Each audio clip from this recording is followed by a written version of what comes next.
Hello everyone. So welcome to today's PTA Series. We're going to be discussing about children's temperament. You know, there's a reason why a child, you have five children. One is quiet, one is noisy, lousy, one is very, very playful, and all of that. Different personalities. So these are the things we're going to be looking at, and this knowledge help you to know how to manage them. Okay. So we're going to be looking at the different temperaments of children. And these temperaments help you to manage the children, helps you to know what to do for each child, know their strengths, know their weaknesses. These are the reasons why you need to know your child's temperament. You need to know their strengths, their weaknesses, and all of that. So that's what temperament does for you. So first, let's define the temperament. I already prepared how this will go so that we can take it step by step and understand it better. So we would say I to define temperament, and naturally define that way is child's natural personality or inborn way of behaving. Most times it's a child's natural personality and inborn way of behaving. I'm really keen, or let's say I am really interested in learning about temperament. The reason, because temperament was one of the things that my guidance didn't really understand about me. I have, growing up as a child, I had a very different kind of mind. Like my mind works in a very different way. So I felt like that wasn't understood on time.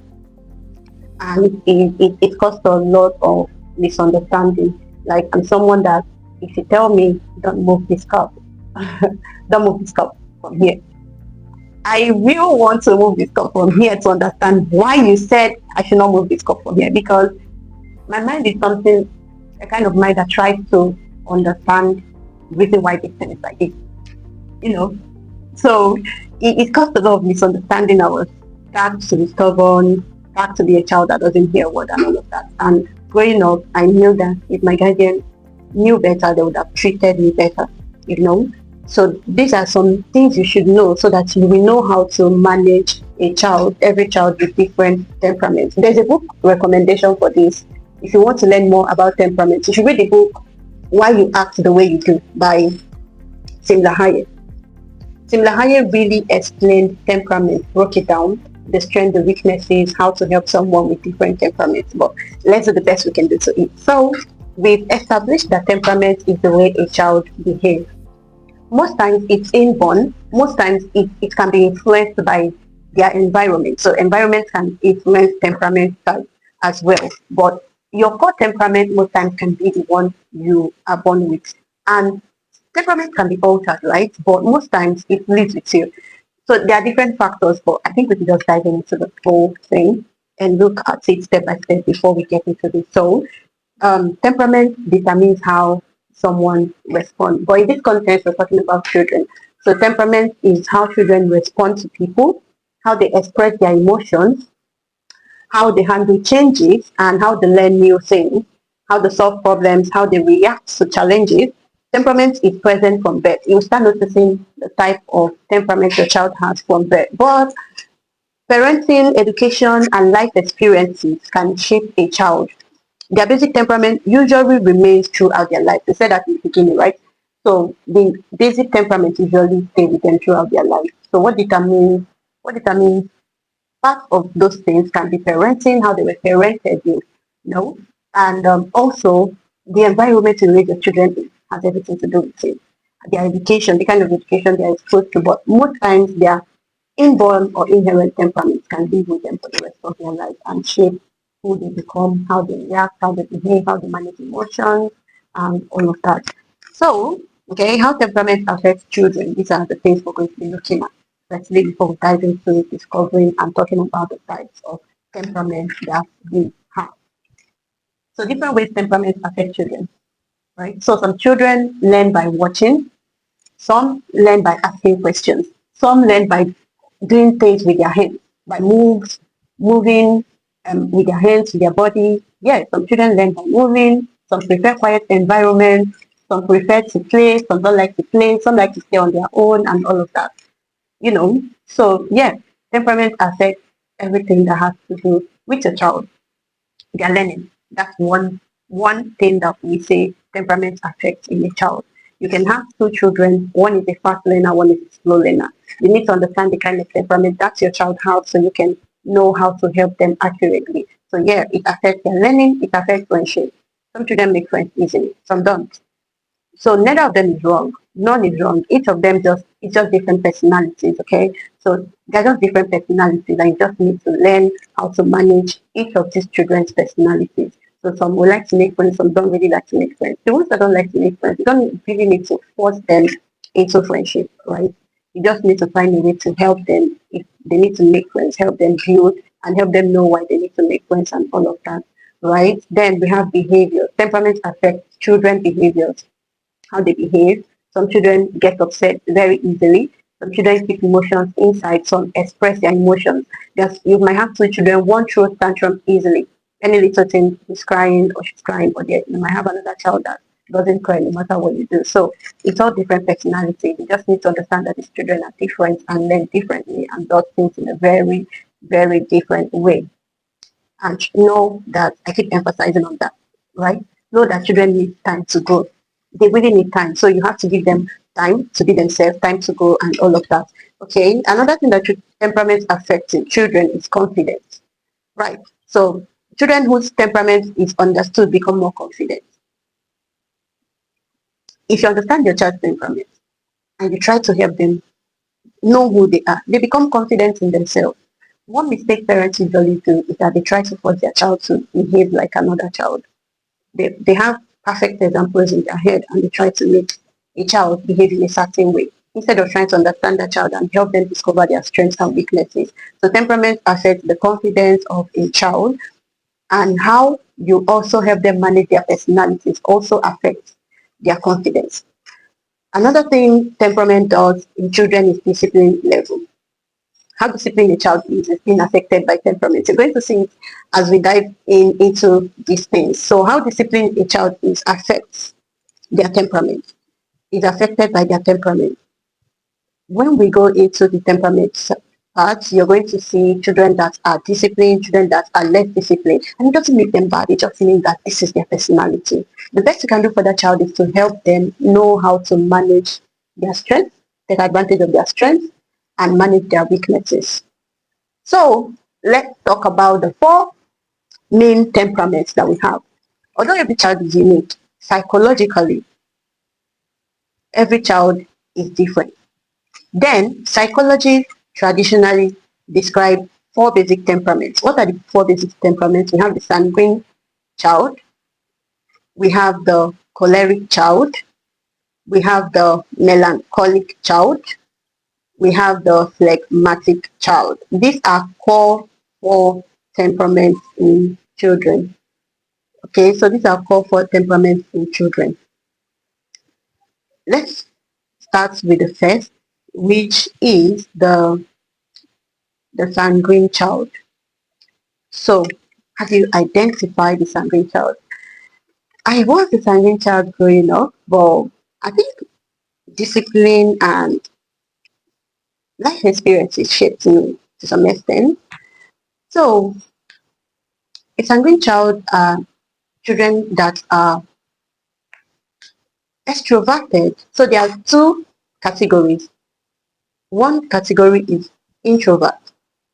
Second category is extrovert, right? So the introvert, I would say the introvert category are the melancholy and flex, while the extrovert category are the sanguine and choleric.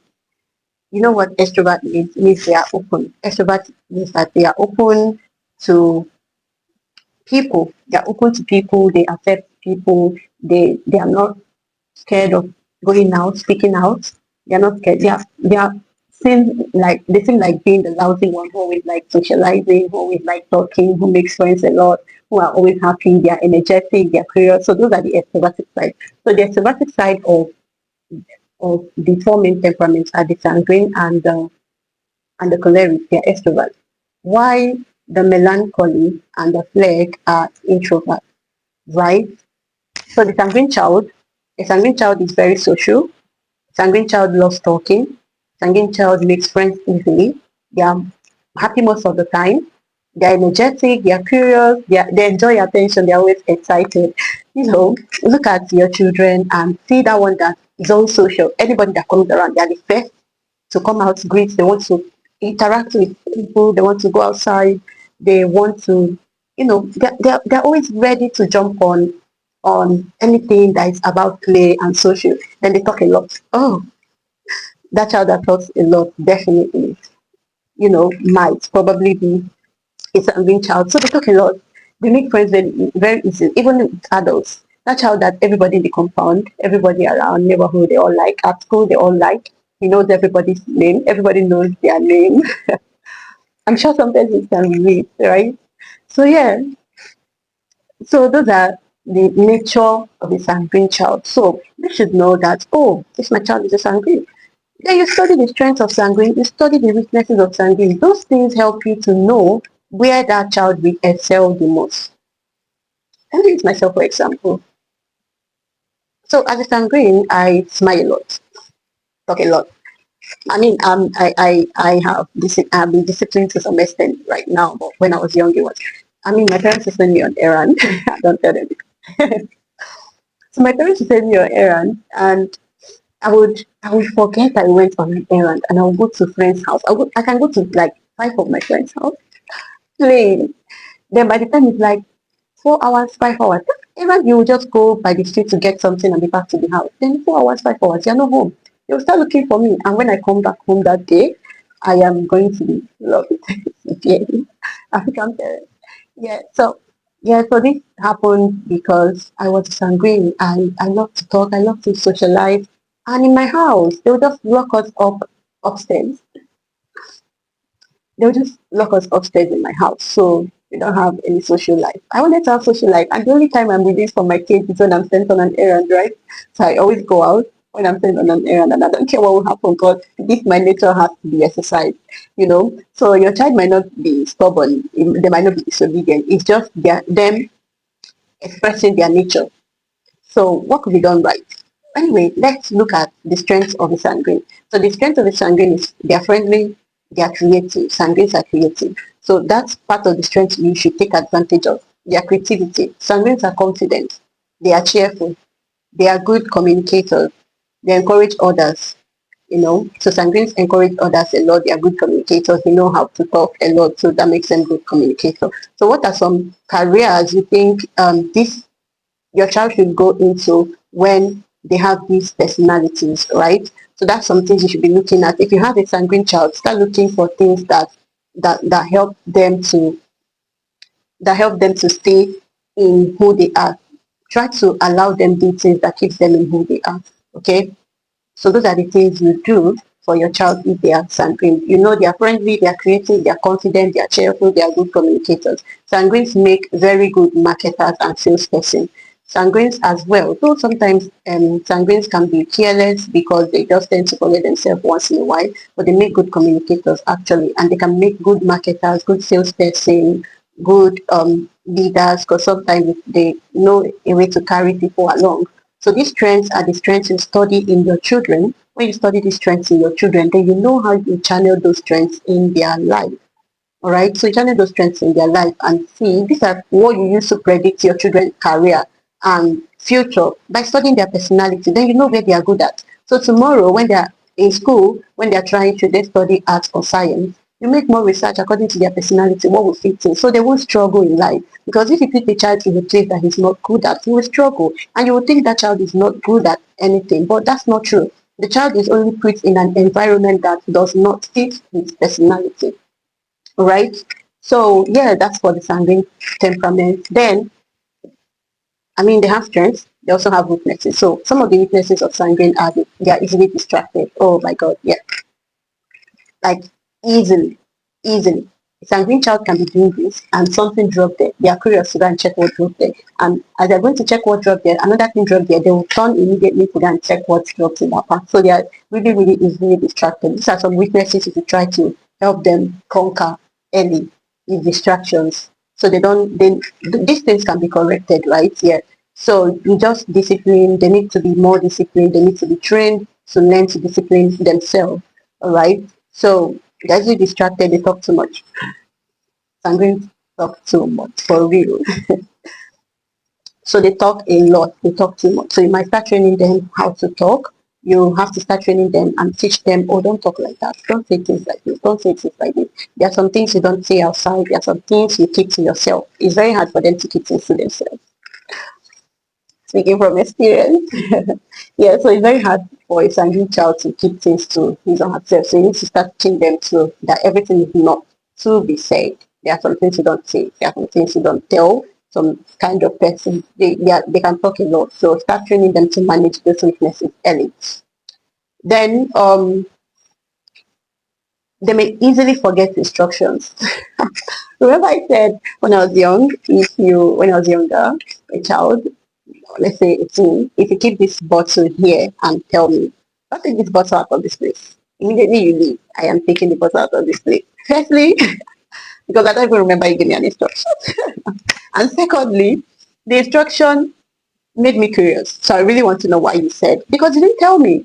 You didn't tell me why you said I should not take this out of here. So since you didn't tell me why, I want to find out myself. That is sanguine child for you. And then if you now have the combo, sanguine choleric, oh my God. Curiosity on its highest level. Okay, that's because a child can have two temperaments. They can have a primary and a secondary. The primary temperament is usually their major temperament, while the secondary is usually like an adopted kind of temperament according to their parenting, their environment, and sometimes it can be inborn as well. Okay, life experiences as well can give secondary temperaments.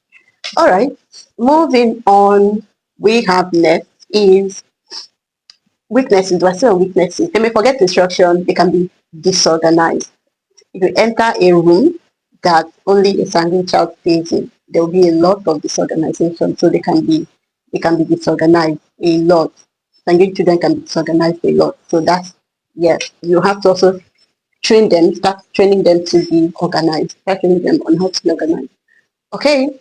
And again, they struggle with routine. They don't know how to keep routines because they are easily distracted. So those are the things you need to be patient with them and start training them to manage those weaknesses. But don't dwell on their weaknesses. They have strength as well. Also start taking advantage of their strengths. So here are some best parenting approach you can use to parent a sanguine child. Firstly, give them simple instructions and emphasize on it and give them reasons because their curiosity might want to know why. So when you give them instructions, give them reasons why they should do that thing. Naturally, children want to know why. That's why they disobey. So most times give them reasons, give them simple instruction, make emphasis, emphasize on whatever you tell them, emphasize on it over and over. It's not going to be easy, but you need to learn to teach them, make emphasis, give them simple instruction. Then also remind them, always remind them. Most times they forget very easily because they are easily distracted. So remind them. Then if you're teaching them, if you're a teacher like teaching a sanguine child, make learning fun for them because they play a lot. So they want to play. They always want to play. So make learning fun for them. Then encourage responsibilities. Okay. So praise efforts while teaching consistently. So when they achieve a little thing, encourage them, praise them while you're still trying to teach them to do better. Praise the little ones that they do each time. Right? So that's it basically for a sanguine child.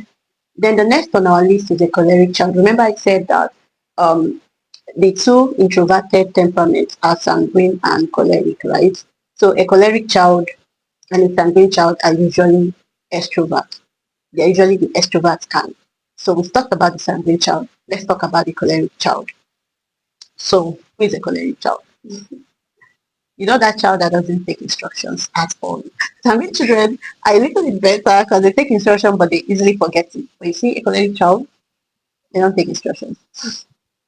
That's what I said. If you have the combo, sanguine choleric or choleric sanguine in one child, you have work to do. You have work to do. Choleric children are strong heads because one of the traits of being a choleric is naturally you are a natural leader. So you always want to be in charge, and you don't want to be controlled. So as a choleric child, something in them is already a nature that do not want to be controlled. It's already a nature that is in charge. All right. So because of that nature that is in charge, that do not want to be controlled, they tend to be kind of stubborn. It's not really stubbornness. It's just that you need to really understand their nature and learn how to manage their nature, right? So it's not entirely stubbornness. It's just that they need to be learn and there's a better way to manage them. So let's look at how to identify a choleric child. So you can take note of some of these things and check your children and see where they belong to. All right. So choleric children are natural leaders. They are leaders naturally, right? So because they are natural leaders, that's something in them just don't really take instructions. So it's just want to lead, wants to be in charge. Then they are independent. They love being independent. They are the kind of children that when you want to wear them their clothes when they're younger, they're like, no, no, I can wear by myself. No, don't I can do it by myself. No, I want to take care of myself. No, everything. They like being independent. They just like being on their own. So they just like being on their own. They like being independent. They want to manage things and situations. So that's just a choleric child for you. Then they are determined. Oh, choleric children are well determined. They like to do things over and over again and make sure they get it. They can stay on one thing for long. Those are some of the people that grow up to become adults that found companies. You hear some founders that say that they built something for 5 years before they could make anything out of it. When you check properly, if you check, you will notice that they have choleric traits because that is a nature of a choleric person. So you might start seeing some of these traits in your children. Determination, they don't want to give up. You at the point you're even tired, you want them to give up, but they don't want to. That's just their personality. And they like making decisions for themselves. They like to make their own decisions. They don't like being controlled. So I think major thing for me for a choleric is the fact that they like being independent, they don't like being controlled. And sometimes when you misinterpret some of those things, you tend to think that they are stubborn or troublesome. But it's not really what it is. Some of these things you just need to understand the child. If not, you will end up tagging them wrongly. Then they are competitive. And you know the thing, my second temperament is actually correct. That's why you see me laughing to most of these identities. So they are competitive and they are strong-willed. It's hard to change their mind. And they don't give up easily. Unlike a sanguine that can start doing anything, start doing something, and in 1 2 days, 5 2 minutes, they're already distracted. They are no more interested in that thing. They want to live right.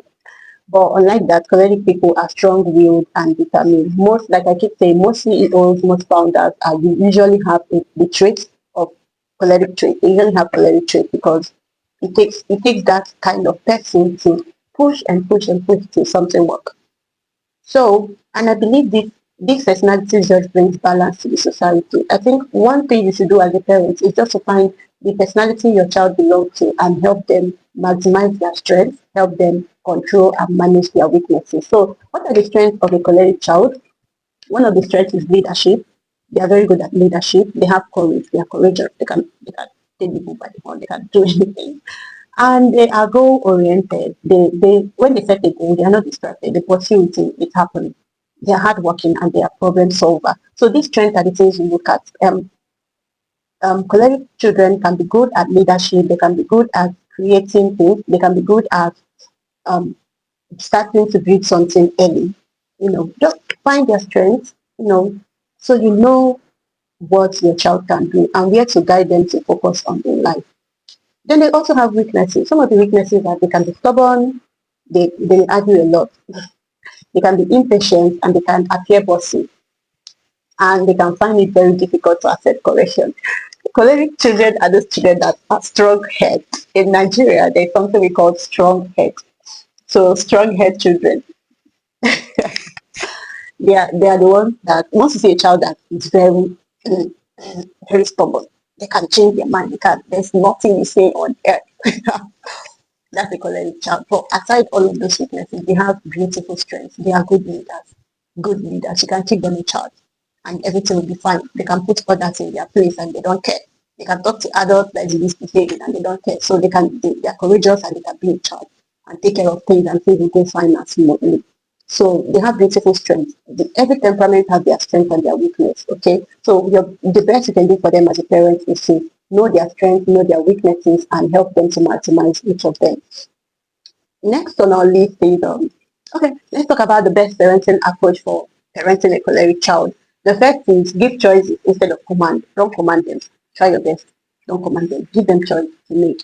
You may have done the decision for them, but just give them that option. Two decisions that are similar, that no matter the one they take, they will always fall in what you want. So give them option and don't command them. So yeah, once you command a choleric child, there's just this quest in them. So why are you talking to me like that? They might not say it out, but that's what's going on in their mind. Yeah, that's what's going on in their mind. Why are you talking to me like that? And they won't find it funny, and they might end up acting stubborn, which is not stubbornness, it's just their nature. Yeah. All right, so give them choice, don't command them. Then give them reasons. I know it's hard. Yeah, I know. I know it's hard, but you've got to learn to give them reasons. Give them reasons why this should be done this way. Right? So give them reasons. Teach them empathy. A choleric child has a strong heart, hardly feel emotions. They're those kind of children that the rest will cry for little things, but they won't cry. They hardly feel emotion. It's not like they don't have emotion. They do. It's not like they don't feel at all. They do. But they're hardly emotional. So you need to teach them how to consider others, teach them empathy. And also to parent them, you need to set clear boundaries.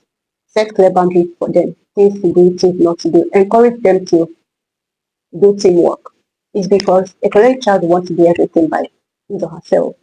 So if it happens that they have to work with someone, you need to start teaching them early how to work with people, how to be a team, how to be a team, how to consider others. They sometimes can be alone because they are so courageous that they may feel like they can achieve anything on their own, but that's not true. As a parent, your job is to help that weakness, teach them how to work in team, teach them teamwork, teach them to set clear boundaries. Okay, so yeah, that's it for a choleric child. There are more to these things. I recommended a book, Why You Ask Me What You Do by Tim Lahari. I think he explained a lot about temperament. I'm just giving us brief of it. Um, the third one we have few minutes and we are done. The third one we have, which we are now in the introvert category, right? The introvert category, we have melancholy. So melancholic children are, I think, melancholy are some type of children that I really like a lot. One, melancholic children are quiet. Like, I said they are introverts. So this is the introvert category, the melancholy and the flake. So melancholic children are quiet. They can be very quiet. Like they can be in a place and you don't hear their voice for a long time. Unlike the first two that we mentioned, the sanguine and the choleric. Unlike them, melancholic children are quiet and they are careful, very, very careful. They are very sensitive, very, very sensitive. They are emotional, very emotional. So part of the thing you should help if you're parenting a melancholic child is teach them early how to manage their emotions, especially handling difficult situations. Teach them. Most melancholic children run away from difficult situations, difficult things, difficult world. They always want to be understood and all of that, but you have to start teaching them early to learn to be a little bit less sensitive to emotional behavior. They can be very, very emotional kind people and easily in their corner. Then they love routine. They love having a routine where they do things. And melancholic people usually make a very good employee or corporate worker that have a laid down routine of how things should be done.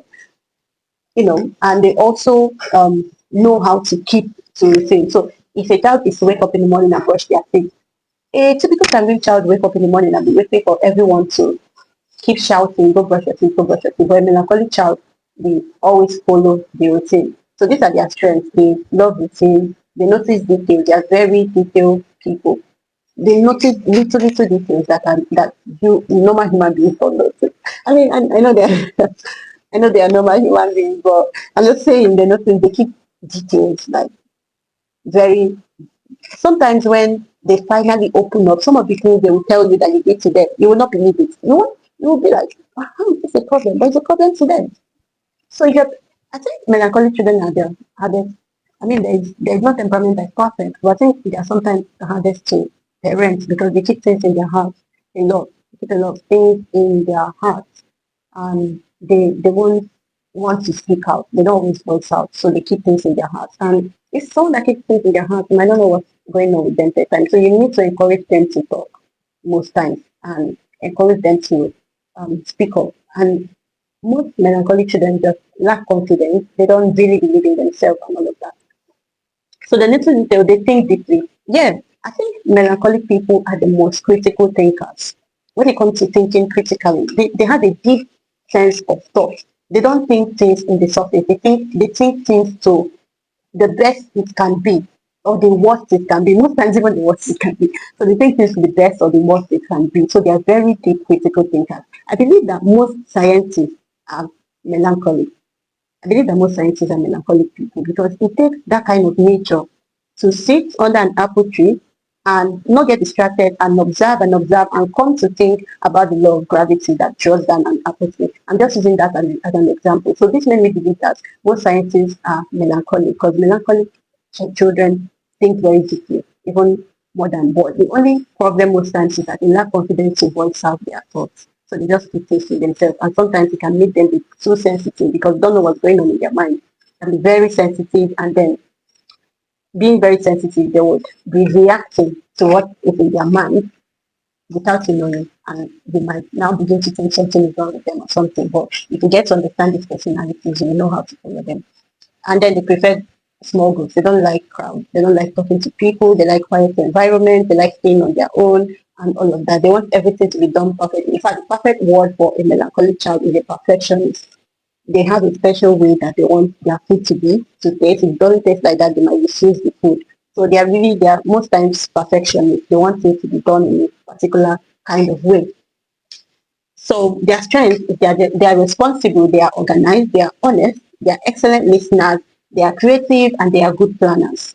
Okay, so if you want things organized, if you want someone that will lead people, choose a choleric. If you want things to be organized, give that thing to a melancholic person. They will organize it to the perfect state it can be. If you want someone that will listen to you, speak to a melancholic person. So they are organized, they are good listeners, they are always honest, they tell the truth. They tell the truth most times. So, and they are good planners. Then their weakness is that they overthink. I said it initially. I'm just trying to round up the whole thing.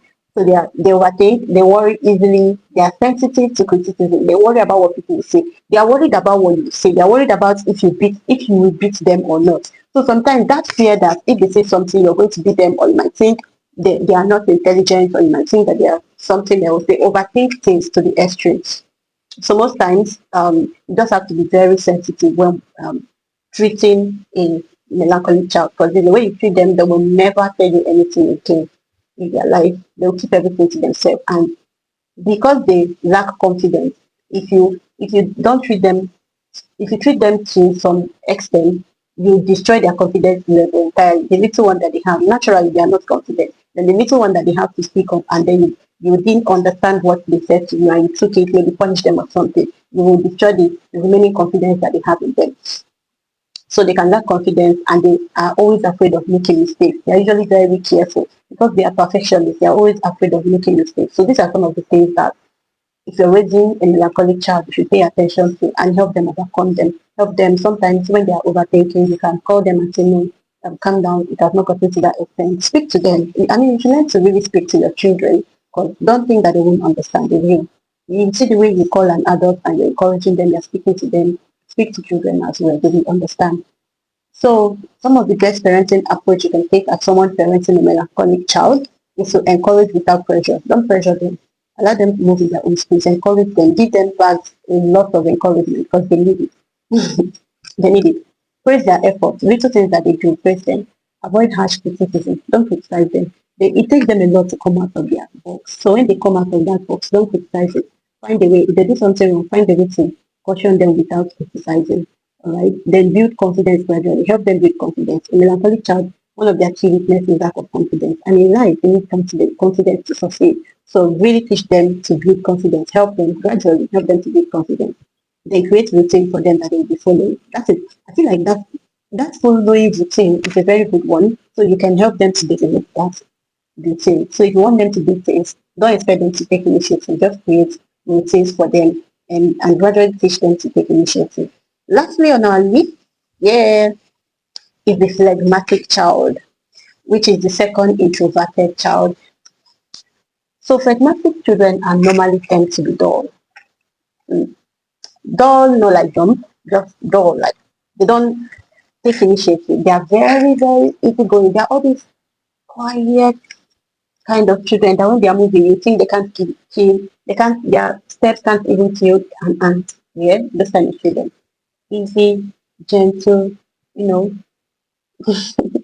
you understand what I'm trying to say. So those are phlegmatic personalities. Well, it's a good temperament, but it's I feel like it's like an extreme melancholy because a phlegmatic child you push them to do everything. You push them to do everything. So some of the key things you see in a phlegmatic child is they are calm, they are gentle, they are patient, they are easygoing, they are peace loving, they are quiet, they avoid problems. They avoid problem with everything in them, and they are cooperative because they don't usually take initiative. So when they see someone's initiative, they want to cooperate and make it happen because it's not in their nature to take initiative. So that's a flex. They are really, really very quiet and easygoing. Easygoing, you know. Yeah. So that's a flag. But a flag can have a lot of weaknesses.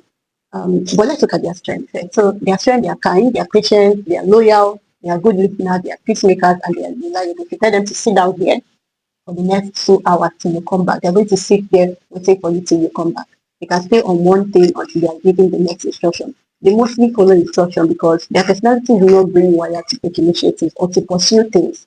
Their personality is not really wired to pursue things. It's just them and their space. They, they are not really that kind of people that even want to stress themselves. I think they enjoy easy life. Easy life. They just want to stay on their own, be on their own, don't want to stress themselves, don't even want to stress their brain thinking about anything. You know, yes, so they have weaknesses too. They lack motivation. They are never, no, let me not say never. They are almost never motivated to do anything. They don't take initiative. So let's say you finish eating, you have a phlegmatic child, you finish eating, the plate is on the table. You expect the child to know that, oh, let me go and keep the plate. No, it's not them. It's not phlegmatic. You have to tell them, come and keep this plate before they can take all the time in the world to stand up and then take the plate and then take all the time in the world to walk and keep it and come back. So you have to push them to do most things that you want them to do. And they don't really learn so easily. You also have to push them. They really lack motivation. That's what their personality is not bad entirely, but it's just who they are. So you need to put in extra effort to train those kind of people, those kind of children. Another weakness they have is that they avoid challenges. Like I told you initially, they like easy life. They like JJ. Let's just be moving JJ and go to that kind of thing. Yeah. Okay, so if you're not Nigerian, what JJ just is just easy, taking things easily. Yes. So and they are shy. They are the shy kind of individuals. They're usually very shy, and they find decision making very difficult. I said it initially that they don't like to take initiatives, right? They find decision making very, very, very difficult. They may become too comfortable. They become too comfortable a lot. It's hard to push themselves. They're not the kind of people that push themselves. So they most times need someone to push them. So you need to help them start learning to be motivated, start learning to push themselves early so that they will not grow and become adults that depends on other people for their own life. So the best parenting we would say for a phlegmatic child is to encourage independence, encourage them to be independent, encourage them to take initiatives, encourage them to try to achieve goals, do things by themselves, without being told, not by shouting at them and all of that. No, you have to teach them. It's not their fault. That's just who they are. That's just their personality. But personalities can be changed through better parenting. So you might need to learn more on how to manage them each day. Just put in effort. I believe you raise a whole better human being if you start putting in effort. Then motivate gently. Motivate them gently. Don't shout at them. Don't try to force them. Just step by step, little by little, motivate them, talk to them. Like I said, learn to talk to your children, parents. Learn to sit your children down, discuss with them, have conversations. It doesn't kill, it doesn't bite. Learn to have conversation with your children. So encourage them, set goals for them, and set a time for them to achieve the goal. Let them start learning early how to achieve goals. Because one of their core weaknesses is inability to achieve goals. So start teaching them those things early. then motivate them, build confidence, help them to build confidence. Tell them, talk to them. You can set some daily quotes that they talk about themselves. I am confident, I am this and that. All those I am quotes that you can give to them to recite every morning. So they begin to build the mindset that they are more than this, and it will really help them. Encourage them to participate in doing things. They might always want to stay on their own. They might always want to be on their own, but you have to encourage them to participate in doing things. So these are the four temperaments we've discussed. We've talked about the sanguine, we've talked about the choleric, we've talked about the melancholic, we've talked about the phlegmatic child. So look at your child, find out the personality they have, find out their strengths, find out their weaknesses. Those things will help you know the areas that child needs help in and the area they need to be encouraged to achieve their goals. All right. So it tells you the kind of personalities that they are and the kind of things that they can pursue with their life. Okay. So most children are not just one temperament. Like I said initially, they can have two combinations of temperaments. For example, you can have the sanguine choleric. Like I said, that my temperament is sanguine and choleric. They can have melancholic phlegmatic. They can have choleric melancholic. So they can be combination of two temperaments in one child, but they are usually one temperament that's stronger than the other, like their primary or core temperament. So this is why every child should be understood individually, not placed in a fixed category. Don't place these children in a very fixed category. Don't try to rate all of them in one way. Every child has different temperaments. Understand it and know how to follow them. So some of the ways you can identify your child's temperament is by observing them over time. Try to observe them, know what they do, know what they don't like to do, know what they display, know their strengths, know their weaknesses, and then you can know the temperament where they fall in and know how to help them. Ask yourself questions like, how does my child react to new people? Are they always quickly to embrace new people? Then you will know that, okay, their either is sanguine. If they're very quickly to embrace new people, they're sanguine, right? If they are not so quickly, but they don't have issue with meeting people, then they are most likely a choleric. Though that's not enough, but that's where somewhere you can start from. How does my child handle disappointment? When you are disappointed in them, do they disappear for 2 days and be checking and be trying to please you? Then they are most likely a melancholy, right? Does my child enjoy being around others? So if they don't enjoy being, they like staying on their own, they are most likely melancholic or a flake, right? So these are the things you start checking, observe them and start checking over time. So is my child calm or energetic? Does my child like routines? Does my child follow or lead? Of course, when a child likes to lead instead of follow, you know who they are. They're choleric. That's the core temperament of the choleric. Or if they like to follow, then flex. That's the core temperament of the flex. Does my child express emotions openly or quietly? People that express emotions openly or quietly now. So if you ask yourself these questions most times, then you might find out the personality of the child, and then you know how to follow them and how to be with them, there to channel and guide them to take the kind of careers, the kind of things they study in school and all of that. The reason why some people fail is because they are not encouraged to take things that are aligned with who they are. So they go there and they struggle. And that's it. It's not like they are entirely bad. It's just that basically they would have performed better if the parents knew their strength and allowed them to focus on it. Steve Jobs was the story of Steve Jobs. I heard a story about him, and it was said that when he was younger, he liked to stay alone and think, and the mother allowed him to stay alone and think. And it was the process of thinking that he generated his imaginative mind that was able to conceive ideas like Apple and the rest. So, knowing your child's strengths and allowing them excel in the level of their strength instead of pushing them to their weaknesses and forcing them to get better at their weaknesses. Instead of that, it's better you find their strengths and allow them to pursue careers, pursue life in their area of strength, while they still learn to manage their weaknesses. So, as a parent, you should never compare your children. Don't label any child as bad. Don't force a child to behave the same way. Don't force your children to behave the same way. Everybody is different. Don't ignore their emotional needs. Don't ignore them, especially a melancholic child. Don't ignore the emotional needs of a melancholic child. Then don't punish children simply because their personality is different. Don't be punishing a child to behave like others. No. Learn these two different personalities so you know how to follow your child. Understand the children, understand their personality, guide them instead of controlling them. Don't control them, guide them. Help them to build strength, help them to improve their weaknesses, help them to celebrate their differences, create an environment where every child feels accepted and valued. None is greater than the other. So let's come to conclusion. In conclusion, as we analyze most of this personality, we can say that every child is born with unique gifts, unique strengths, and their unique weaknesses. Temperament is not a problem. It's not a problem to fix. It is part of who the child is. So part of who the child is their temperament. So I'm going to read my final note that I wrote down here. So I said, when parents and teachers understand temperament, discipline becomes easier, communications improve, learning becomes more effective, and children develop healthier self-esteem.